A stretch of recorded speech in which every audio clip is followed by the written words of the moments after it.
حدثنا عبد الله بن يوسف قال أخبرنا مالك عن هشام بن عروة عن أبيه عن عائشة أم المؤمنين رضي الله عنها أن الحارث بن هشام رضي الله عنه سأل رسول الله صلى الله عليه وسلم فقال: يا رسول الله، كيف يأتيك الوحي؟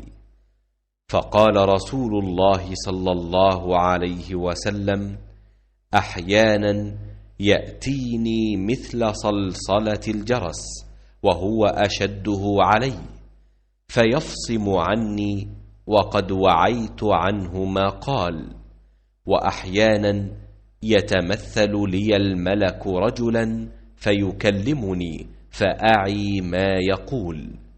قالت عائشة رضي الله عنها: ولقد رأيته ينزل عليه الوحي في اليوم الشديد البرد فيفصم عنه وإن جبينه ليتفصد عرقا. Allah's apostle replied, sometimes it is revealed like the ringing of a bell. This form of inspiration is the hardest of all, and then this state passes off after I have grasped what is inspired. Sometimes the angel comes in the form of a man and talks to me, and I grasp whatever he says. हुजूर अकरम सल्लल्लाहु अलैहि वआलिहि वसल्लम ने फरमाया कि वही नाजिल होते वक्त कभी मुझको घंटी की सी आवाज़ महसूस होती है और वही की ये कैफियत मुझ पर बहुत शाख गुज़रती है।